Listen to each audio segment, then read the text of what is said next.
Good evening and welcome to the August 17th meeting of the West Sacramento Planning Commission. We will start with the Pledge of Allegiance. Mr. Tilley, would you please lead us tonight?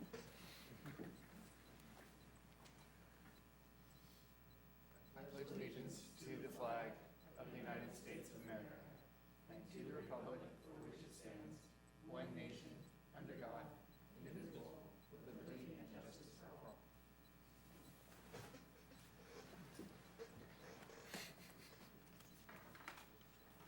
Tonight's agenda is available on the counter along with the white request to speak cards. The request to speak cards should be completed and turned into the clerk on my right prior to the completion of any staff presentation. For those speakers who would like to speak on items not on the agenda but within the jurisdiction of the commission, please write item A on your card, or if you wish to speak on a specific item on the agenda, please write the agenda item on your card. All speakers will be limited to 3 minutes, and you can track your time by monitoring the clock. Speaking in public may cause some individuals to feel uncomfortable, so everyone is asked to be professional and respectful to all speakers. Please note that this meeting is being recorded and televised, so all speakers, in order to be recognized, must be called on by the chair and come forward to the microphone. Please state your name for the record. Today, we have one public workshop presentation for tonight's meeting. At this time, we will take up items, presentations by the public on matters not on the agenda, and I don't have any requests to speak, so we will move to the correspondence and staff communication from the Planning Commission Secretary, Mr. Tilley. Yes, I don't have anything at this time. Okay, thank you. And is there any disclosure of ex parte communications that you can know at this time, considering what's on the agenda? Next is consideration and approval in the minutes from the August 4th commission meeting.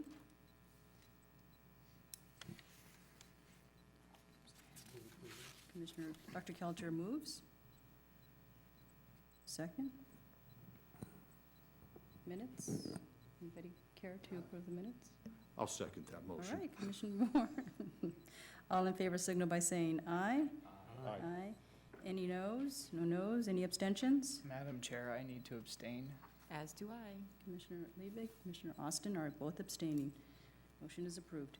Next, we have a public workshop regarding the General Plan 2035 Draft EIR. Mr. Tilley. Yes, thank you once again. As the commission is well aware, we have been working on completing our general plan update, known as General Plan 2035, for just a little while now, and we're happy that we're starting to be heading toward the finish line on this, and the EIR has been the big ticket item that we needed to complete before we can move forward with any type of, finishing the general plan. And so fortunately now we've made a major milestone where the EIR is on the street as of August 3rd, so we're in the middle now of the 45-day public comment period. So tonight I want to do a presentation on the EIR itself while it's on the street, and as part of our preparation, because I am hoping at our next meeting or two to work over the policy document one more time, and then I'm hoping in October that the commission will be ready to make a recommendation to City Council so they can take it up formally in November and December, and then we can finish this general plan and then move on to our next couple of specific plans and other efforts. So I do have a PowerPoint tonight to help go through this, and I'll be happy to take any questions along the way or as they come up. And so our main objective tonight is to try to familiarize you a little more with the EIR, since we will be seeking a formal recommendation on it from you coming up hopefully October after we finish the final EIR. So I guess as I stated, I wanted to sort of summarize some of the findings in the document for you tonight. None of them should probably come as a great surprise for a community like ours that is growing and plan to grow. We'll certainly do any clarifying questions tonight. I am asking that the commission try to avoid providing any direct comments regarding the adequacy of the EIR, but I'm happy to discuss, how the analysis is done, some of the, the conclusions, things of that nature, and then anything else I'm happy to go over. And just for anyone watching at home, we are in the comment period, and that does run through September 19th. So just a little bit about CEQA for just a refresher. We haven't gone over some of these things in a little while. It's primarily meant to be an informational document that helps guide decision makers such as yourselves and the City Council. It doesn't, CEQA for general plan or other things, it doesn't approve or not approve a project. It's part of how decisions are made and and then help you support some of the required findings that are made. And the document is meant to be, neutral. It analyzes potential impacts. It doesn't say if the proposed general plan is good, bad, or indifferent. It's primarily to help you as the decision makers, move forward and make your decisions. The EIR, as I mentioned, is informational. It is objective. It does sometimes tend to take a worst-case scenario view, being somewhat conservative, and it's meant to be in there. This document is especially important because it will be the foundation for many other projects and efforts that we will do subsequent to this.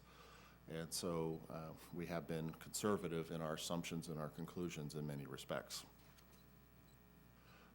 By way of background, the general plan itself, our first general plan was done in 1990, a few years after corporation. It was very innovative at the time in that it had separate policy elements dedicated to child care and urban design, which was done very, very rarely at that point in time, especially the child care side of it. And so those are elements that we will maintain through our new general plan. Child care is part of the healthy community element, but it still remains there as a significant policy objective. New general plan is there. It's been several pieces of significant legislation that have been passed in the last 5 to 8 years, many of which we've discussed here in different contexts, but SB 375, which created the whole sustainable community strategy that SACOG adopts for our region, very important. Everything in the world about climate change has changed since our general plan was first done, and then also last really looked at top to bottom, which was about 2000. Complete streets, as I mentioned, we'll maintain having a healthy communities element, and we've also going to add an economic development element, and these are all ones we've presented previously. Some of the important changes in a general plan, we would look to adjust some of the density ranges for some of our land use designations. We're going to consolidate a few land use designations where there's a lot of overlap between them. And then we also have some new mixed use designations to help implement other planning efforts such as along West Capitol Avenue and also Sacramento Avenue.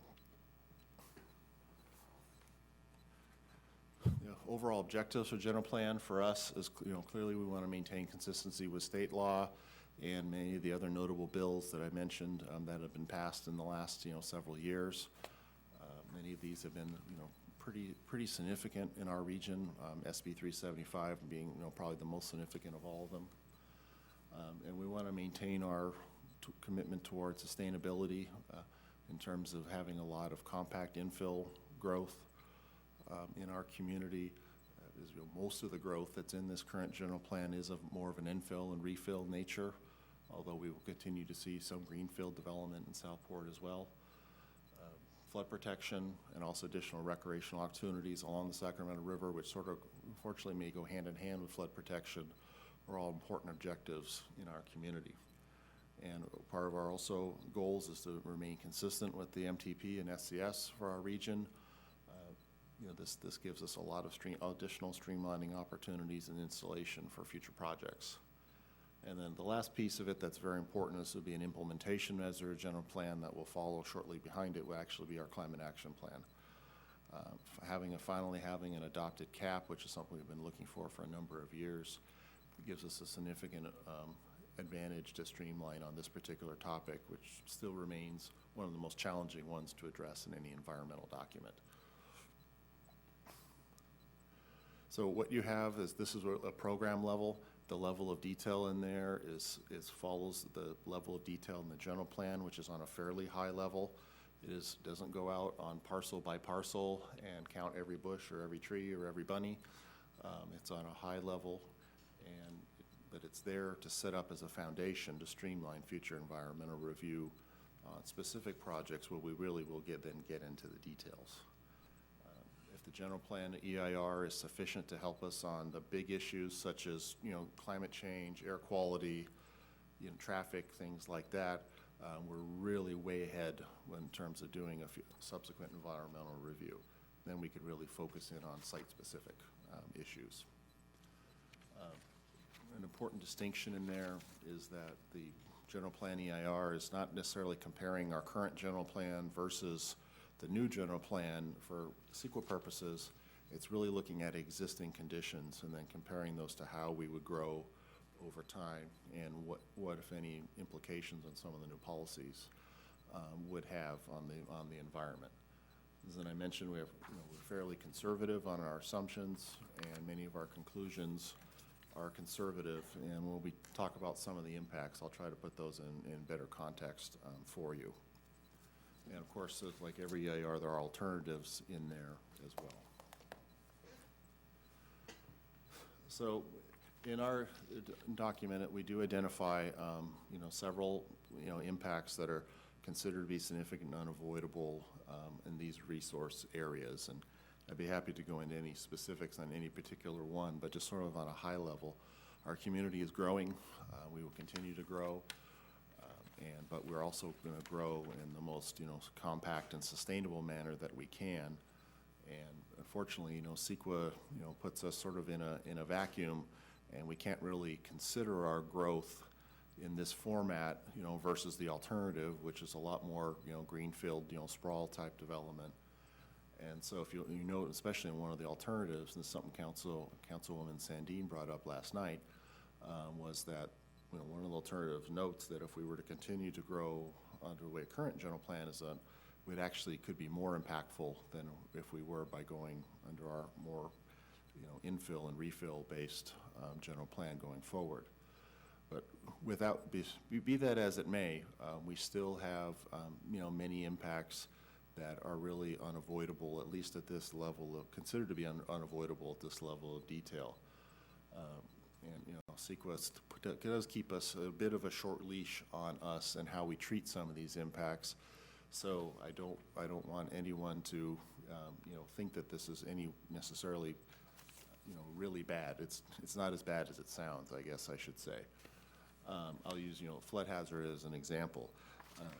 Since we have to look at things, growth compared to existing conditions, we know we don't have the level of flood protection that we need, as of today.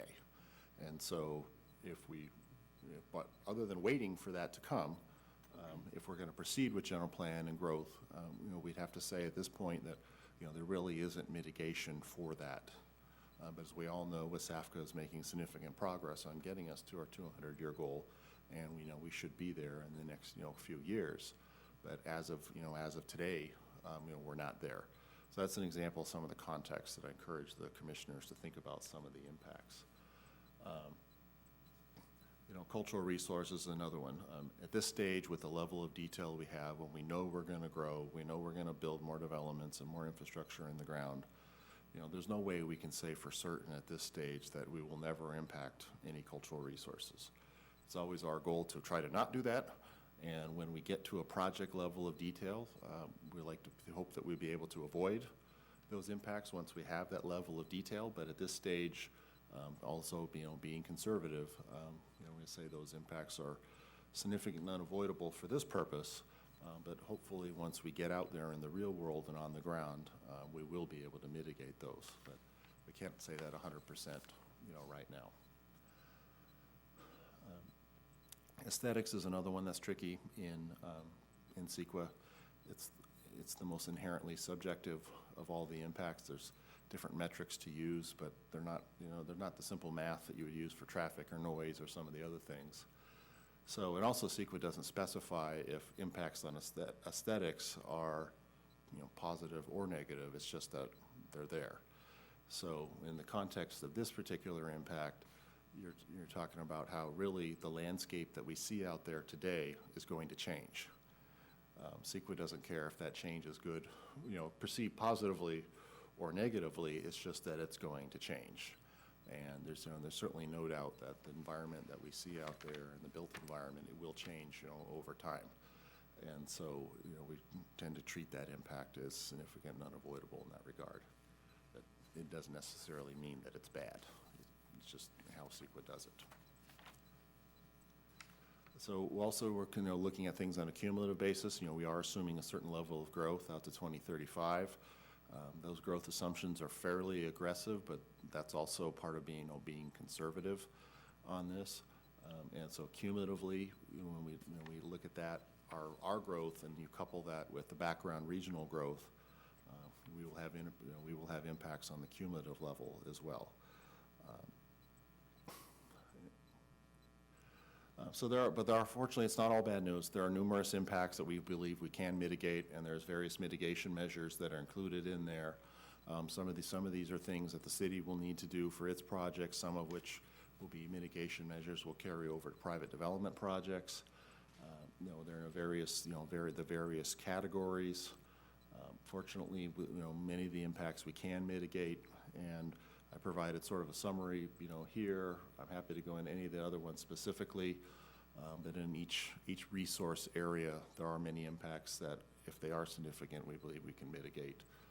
Some of which are through fairly standard practice, such as following the air district's, guide on BMPs for air quality and dust control and things like that. Additional ones that are in there, these are sort of short summaries. The executive summary in the body of the EIR has a little more detail, and then, of course, the EIR itself has things. I'm happy to still provide anyone a copy on that on a CD or flash drive if you would like, or if you really, really need a hard copy, I might be able to dig one up. But I did have to give most of those ones I had to the council. So just overall steps, we're about midway through this, the EIR part of this effort. We put out the NOP last summer. We had the scoping meetings, toward the end of last summer. We worked on the EIR. We had a lot of work to do on there. AB 52 kind of throws for a loop a little bit on this one, cost us a little bit of time. But the EIR is on the street as of about 2 weeks ago. We're in that comment period again, September 19th. We're encouraging anyone and everyone who wishes to comment to please do that in writing and submit those in on time to us, because we are trying to move forward. Each comment that we receive, we will do a response to in the final EIR. And we anticipate we will get at least a handful of comments. They do tend to come in toward the end of the comment period. That just sort of seemingly how it's going. So once the comment period is over, we'll prepare responses to whatever comments we receive. We'll put those in what's known as the final EIR document, and that will include any corrections that we may need to make to the draft. And then that'll package those two together with the final policy document for your consideration, probably at one of your October meetings. Is sort of what I'm scheduling right now. And then presuming we get a positive recommendation from the commission, then in November, December track, we'll take it up with the council and hopefully finish this long saga finally by the end of this calendar year. So this went over the final EIR. The commission will make a formal recommendation on the general plan as well as the EIR itself, and then the council would take final action on both the EIRs and the general plan as part of its review and by resolution. They'll make the necessary findings. This will be something that is on a draft version. We'll also present to Planning Commission. I know the council will lean heavily on the recommendation they have from the Planning Commission on this, and then they will make the final decision on the overrides, the mitigations, and then hopefully approve the general plan this year. So last but least, I'm asking that any comments on the EIR be sent to me in writing, please, by September 19th, 5 o'clock. We'll be eagerly preparing our responses. I've already gotten one comment in today, but I expect the rest will be coming in here in the next few weeks. And with that, I'll close my presentation on this item, and I'd be happy to answer any questions for you on our general plan EIR. Okay, thank you, Mr. Tilley. Are there any questions to my left? Commissioner LaCour, you want to start? No? Commissioner Lieber, yes. Not so much questions as, well, there is a question, but as a comment, thank you, David, for your presentation. You actually answered my two biggest questions. I think the important thing that I wanted to note was that although we're evaluating existing conditions, the change between the existing general plan and the 2035 general plan do result in significant improvements, in my opinion. And so if I'm not evaluating that, but I am keeping that in mind, that although we do end up still with significant impacts, we have made advances. And some of them I'm still questioning the actual significant impact decision. but thank you for answering that. One question I had, on some of these, I think, for example, I'll just pick a simple one. Utilities and service systems, there's water. There's a statement in there that says, you know, there may be a possibility that we might not be able to supply water to a development. I imagine we have a policy that says we are not going to build something if we can't connect it to water, sewer. Doesn't that essentially mitigate that? Well, I mean, there is a certain practical amount. Yeah, if there's no water, there's no water. But what this is about is we know we will need more water than we currently have rights to, you know, today. And that's the key thing here is, as much as we're trying to look long-term on this, you know, general plan and think about it over this, you know, 20-year, you know, period, you know, we still have to look at the existing conditions. And so we know that assuming that if we do have the level of growth that we project, which is probably a little bit on the high side, and we will need additional water rights. And those are coming up in the next couple of years to renegotiate with the water rights folks at the state and feds. So as of today, you know, I can't say that I have enough water for all the growth that we're presuming. So again, being conservative, you know, we're going to call that significant unavoidable at this stage. Okay. Thank you. Dr. Kelter? Thanks, Madam Chair. Dave, if I'm remembering correctly, Senate Bill 376, Steinberg's bill that dealt with the arena. Oh, 743? Sounds good to me. Yeah, I know, that's kind of been a biggie too, so, yeah. And it's still germinating out there. Well, that was kind of my question. If memory serves, it changed CEQA's relationship to the issue of traffic. And my impression is that it made it more difficult to use traffic issues to create a negative aspect to environmental impact report. Yeah, that bill did a lot of things, but I think, you know, and it's still working its way through the Resources Agency, something that OPR has been, you know, working around the state. Really I think what it's the net result of it's going to be is using different thresholds of significance when you're looking at, you know, traffic and transportation issues and environmental documents. You know, we've all looked at, you know, level of service or LOS for years. You know, it's one metric. You know, it's the LOS A, B, C, D, et cetera, and it's one metric. But you know, there's a notion out there that many people believe, and I think Senator Steinberg, well, then Senator Steinberg, believed that probably wasn't the best. Seconds of delay at how long you sit in your car at an intersection. You know, if you wait there 10 seconds versus 20 seconds, is that extra 10 seconds an environmental impact? You know, this is not counting like emissions. That's a whole other story. Right. So what I think what SB 743 is trending towards is looking at more on a vehicle miles traveled or VMT basis, and comparing a project, you know, VMT against a regional average, you know, for example. And so to the extent that your project has less VMT than a comparable project, you know, on a regional average, you don't have an impact. And so we're moving in that direction, but it's more of a threshold condition. So I think what we're going to wind up with here in our community is we will maintain a level of service policy in the general plan, because it's still a valuable metric.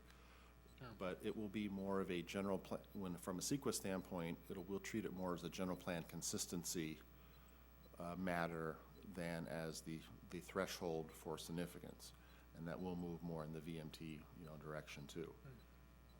We think based on where we're located and our proximity to the job center, our transit availability, that this will actually be a favorable change, for us on our environmental documents.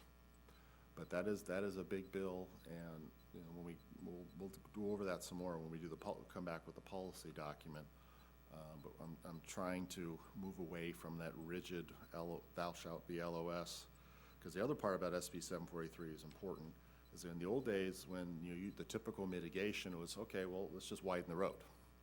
Well, now, widening the road in and of itself is not a mitigation, it's an impact.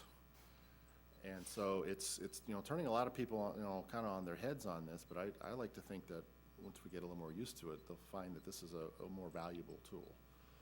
And then you're still gonna look at, emissions and things like that. To my right, Commissioner Moore. God, David, I'm glad to see this come back again. This is a lot of fun. And we did it in the beginning. It was a lot of work. The only thing that I'm not seeing, and we talked about it after we did the original one, is I haven't seen the output to the community to let them know. Are we letting people know are we changing any land zoning? Yeah, Because we had some of that before, and people go, we didn't know. Yeah, we're not changing land use direction really hardly anywhere in town, except for one small area on around E&F streets. Even though some of the land use designations, they may change, like on West Capitol, for example, where it's community commercial now, it'll be known as mixed-use commercial, but it's still, the same thing. The thing that I was getting at, and I don't know quite how we do it, but we need to let people know that, there is a chance something could be happening to their property, and, put it in the utility bills, anything, just to make the output a little better. Yeah, we have tried anything and everything we can on outreach on this stuff, and, when we did the scoping meetings, we did 2 of them, and we used the iLights and all of our other channels. And, we had, by our standards, pretty decent turnout at that, but it was still, 0.1% of our city population. And that's our concern, and Yeah. we'll find out after we get done with this. Yeah. There's gonna be that one piece of property, and I think we had one that was just disastrous. It was commercial for 20 years, and it came back and it was residential, and the guy didn't even know we were changing it. Therefore, I always go, if we have the capability of letting people know that there is a general plan, and you can look it up and see what your property is on the computer, we should do that. We should make that one little effort in the utility bill or something. Yeah, we're fortunate that the original general plan and the folks that, did that at that time, sent the city really on a good path. And, we feel like we're largely continuing on that path, just improving on it based on, what we know these days compared to what was Right. known then. And I think it's going that direction. It seems like everything looks very nice. Yeah. What is the actual number of the overall people in 2035? If we build out as much as we say that as much as we're assuming we will in here, which is, an assumption, we'd probably be around 82,000 over the 51,000 we have now. But that's not bad from our old general plan, because weren't we at about 75 at build-out? Yeah, I mean, we're really We are continuing. up a little bit. Yeah, we did, but, then this recessionary years, kind of averaged out some of the big growth years. And so, but we are, and that's assuming sort of like, full build out of the triangle, and there's, a lot that goes into it in terms of household sizes, we assume. So, we'll see if we get there. I mean, in the end, the growth is wholly market driven. But we are a community that's designated to grow and, from a regional standpoint, should grow. But, and my only comment that dealt with the water issue, because when we were at 75,000 people, we had more than enough water at our, available to us. And that just kind of surprised me again, that we were only going up a little bit and we may be short.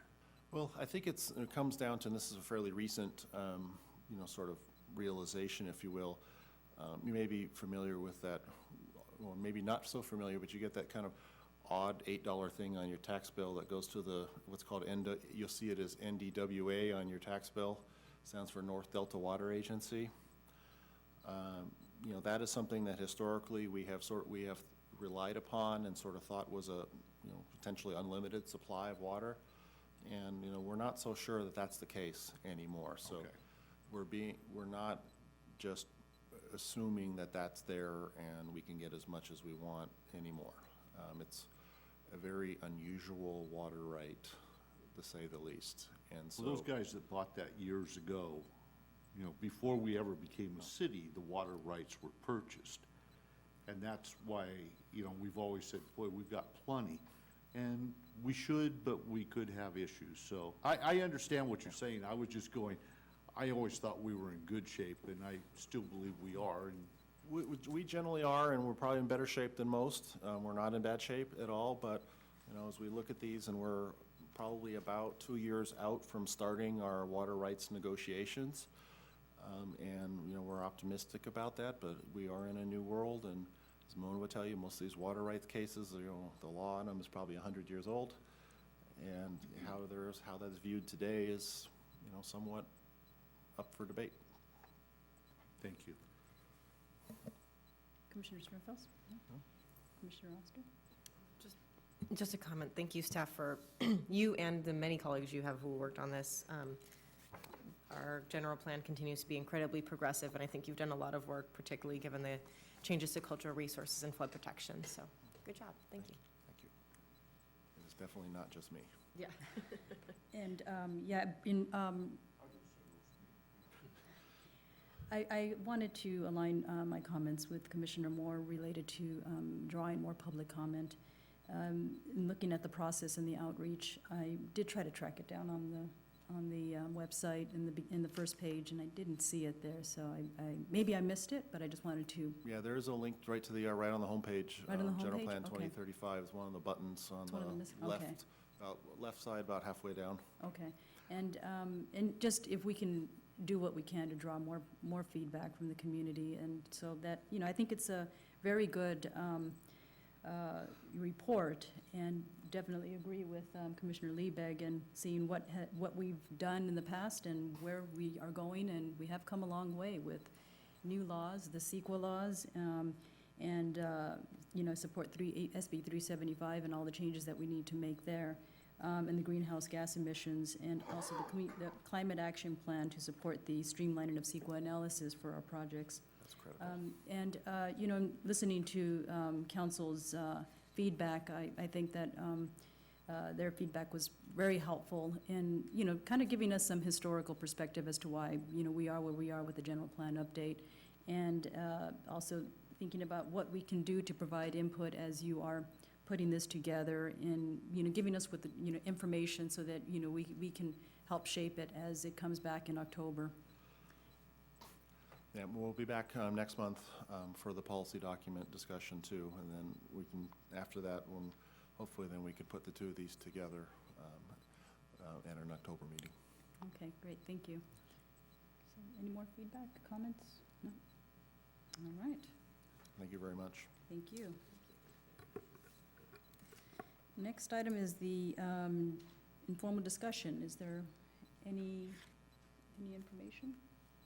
No? Just had one, and I don't know where to put it here, maybe under, it's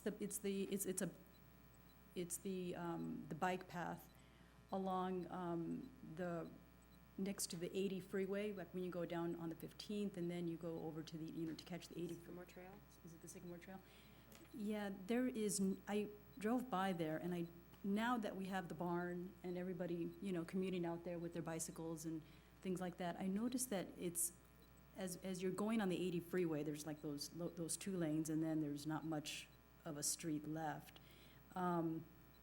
If there's a way to kind of highlight a little more a white, Oh, like a bike lane. like a bike lane. You mean for Riverwalk Park? Riverwalk at Park. 15th, between 15th and like Bridge? Yes. I just think as families are starting to, I've noticed a lot of families out there, and Self included. so you would know. I know exactly where that is. So, just to keep it safer, or to, to think about, in some way, to think about ways to make that area safer as we have Are you talking more about South events. River Road there? South River Road. Okay. Yeah. Yeah, I know where you're talking about. The choke point is going under the freeway, and then where Right. the abutments are. Yep. It has to neck down there, and those things can't move. But hopefully, when we actually bring South River Road down under the freeway and tie back into 15th Street, that'll help. 'Cause, Okay. Actually, when Riverfront, continues south, because goes in front of the bar and it stops, but then it's gonna keep going under the freeway, we have that right of way. So that's an improvement we're working on too, in conjunction with streetcar. I Okay. understand. If there's something we can do in the meantime, just to try to increase some safety there. Yeah. for- No, I agree. Okay. It's not even fun in a car. All right, then, I guess we're all done. We're adjourned.